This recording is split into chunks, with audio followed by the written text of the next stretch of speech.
Hi, everybody. So let's pick up where we left off in our last screencast, which was the previous slide, the cell. And let's just recall that structures bound by other membranes within the cell are organelles. They are structures that have specific functions in running the cell. And let's just refresh our minds. And what do we call when the intracellular processes maintaining balance within the cell? What is that term we use? And we'll have a little question here to ask that.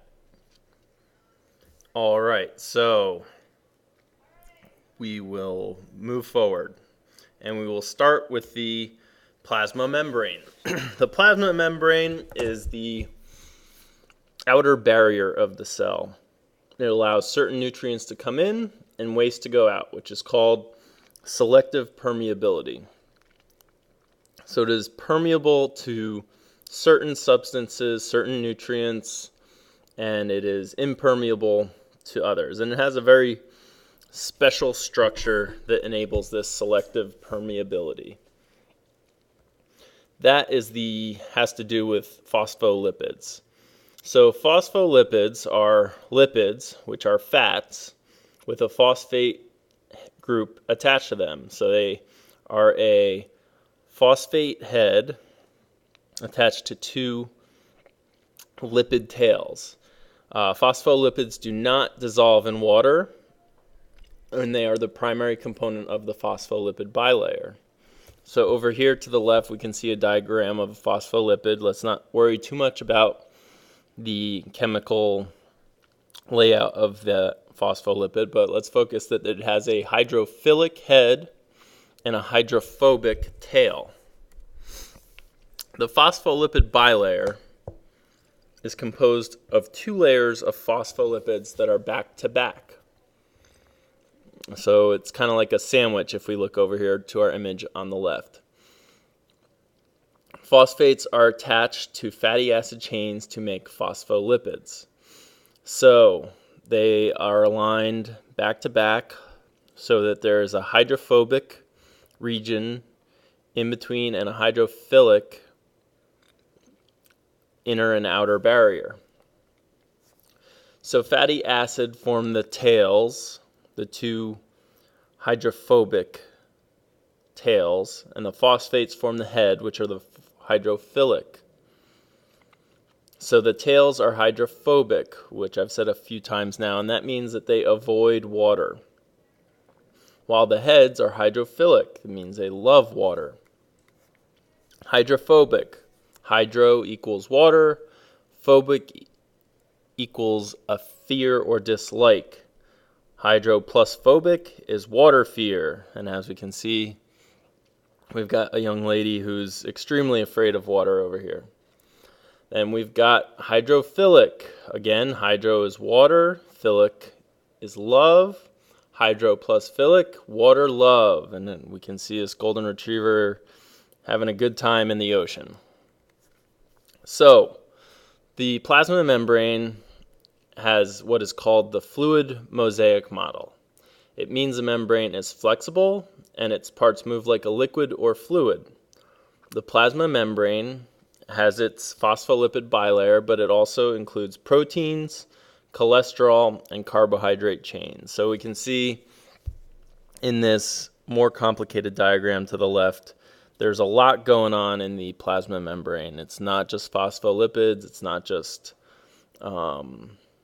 phosphate heads and lipid tails. It's got proteins that are interior, exterior, lots of different functions with those proteins. Really cool subcellular activities going on there that we won't dive too deep into, but it is good to know that those structures are there and that the fluid mosaic model relates to the plasma membrane. We also have cell walls. So cell walls are exclusive to plant cells, fungi, and most prokaryotes, and some protists. There is a cell wall. A cell wall is an extremely rigid structure, contains cellulose, a carbohydrate, and it is located outside of the plasma membrane in plant cells. It has a very tightly strong structure. So there we have the wall, provides strength and rigidity, is not semi-permeable, must also be a plasma membrane. Animal cells never have a cell wall. It's important to know. If we're talking cell walls, we are talking plant cells. And moving forward, we have the nucleus, or the control center of the cell. It directs all cell activities. And over here to our left, we have a diagram of the nucleus. The nucleus has contents within it. It contains chromatin, contains the nucleolus, and it contains ribosomes. So what's chromatin? Chromatin is our genetic material, DNA, that has directions for making proteins. It is needed for every cellular activity. So chromatin is that tightly bound. We have the DNA double helix, and then we have histones, which are a protein that the DNA wraps around, and then it wraps even tighter and tighter. And then we have chromatin, which is a tightly bound genetic material. Ribosomes.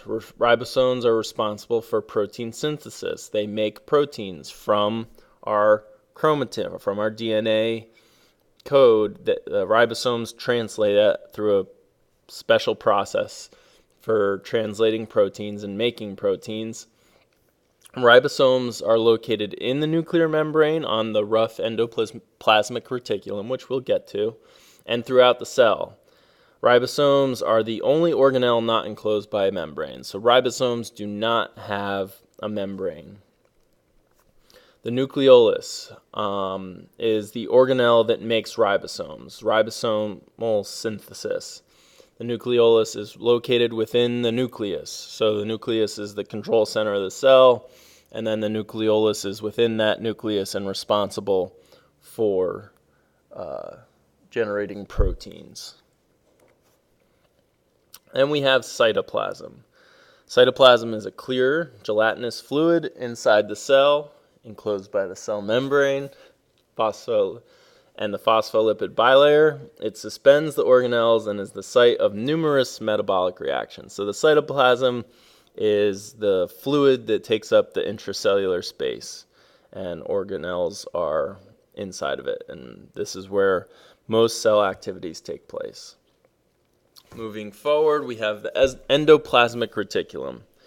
It is a highly folded organelle where cellular chemical reactions occur.